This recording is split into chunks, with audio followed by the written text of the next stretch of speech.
Hey, what's up YouTube? Welcome back to another video. Here's my breakdown of the NBA Finals Game 1 between the Phoenix Suns and the Milwaukee Bucks. So the three stars for the Suns played well in their finals debut. Ayton had 22 points and 19 boards. CP and Booker combined for 59 of the Suns' 118 points as they terrorized the Bucks from mid-range. For the Bucks, Giannis was a surprise start after missing the last two games of the Eastern Conference Finals with a hyperextended knee. I guess that's why they call him the Greek Freak, freakish healing abilities. Giannis looked healthy and contributed 20 points, 17 boards, but I felt at times he looked hesitant to take it strong to the basket in transition. Middleton was his usual self and scored 29 points, making 5 threes. Holiday played poorly, shooting 29% and only had 10 points. Let's take a look at what the Bucks did to defend the Suns' pick and roll. They chose to start the game with a switch everything scheme which allowed Ayton to get going. Okay, let's see. So here we see Ayton setting a screen for Bridges, cutting across that to the left side of the floor. Okay, what happens is Lopez looks like he's gonna switch, and there's confusion here. Both defenders go to the same guy. Ayton gets wide open for the dunk. Easy pass. Here's another example. Okay, so Ayton sets the screen. They switch. All right.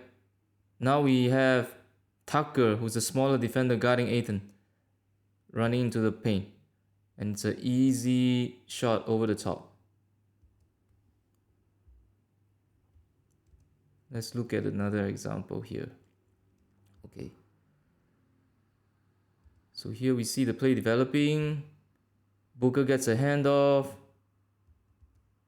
And they switch.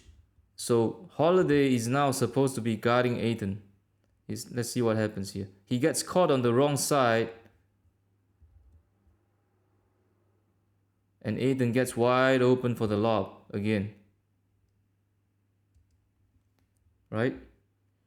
So in addition, the Suns also got many favorable matchups due to the switch when the slower Lopez and Portis got switched on to Booker or CP.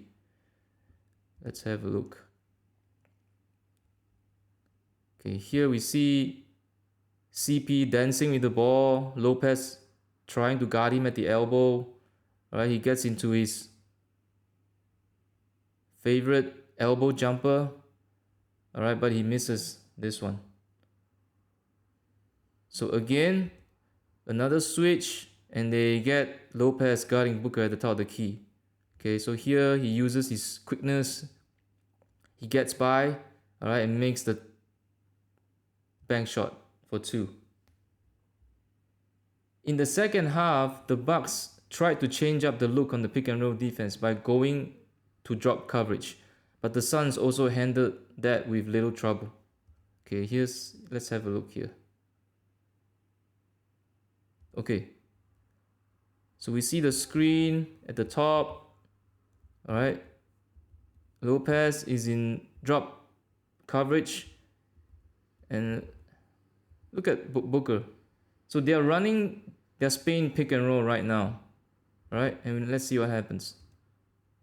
All right, he gets a lob, he gets foul. So if you go back to here, so Booker sets a good back screen. They lob the ball, and Giannis needs to get there to tag Ayton a little bit earlier, right? But in this case, he's too late. Ayton gets 2 foul shots. All right? Here again, same kind of play. CP dances with the ball, uses the screen, gets inside. Now Middleton, so they are in drop coverage right now. So Middleton is supposed to tag Ayton, who's rolling to the basket, right? But he's too late, gets a dunk.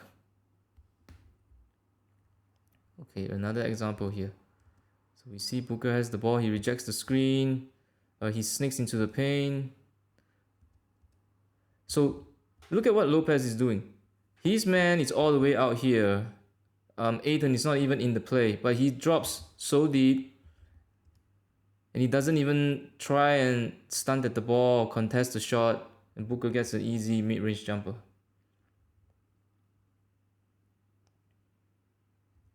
So eventually the Bucks went back to their switch everything coverage, and the Suns just continued to take advantage of the mismatches. So the Suns also run a mixture of switches and drop coverage, but their players were able to execute their defense better. Okay, let's take a look here. All right, so here we see the Bucks inbounding the ball. All right, and let's see how the Suns switch everything. So Cam Johnson gets screened by Connaughton here. So Payne switches onto Holiday. All right, again, Chris Paul gets screened, but they switch again. Another time, Middleton sets the screen, and now Holiday switches. So they were switching to almost perfection here as they force the Bucks to just pass it around the perimeter, right? And look at the shot clock. It's at 6 seconds. All right.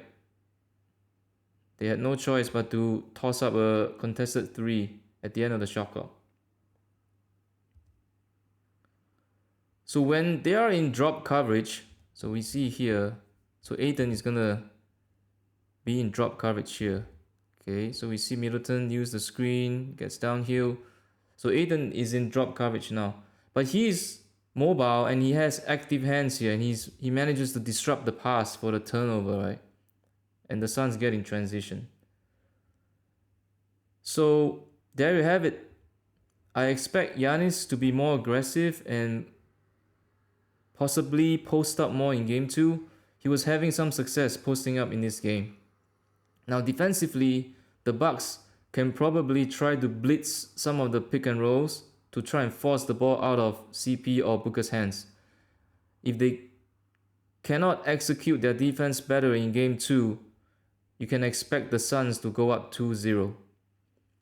Drop a comment down below. Do you like the Bucks' chances of evening up the series? Like, subscribe for more future breakdowns. Thanks for watching, and I'll see you in the next one.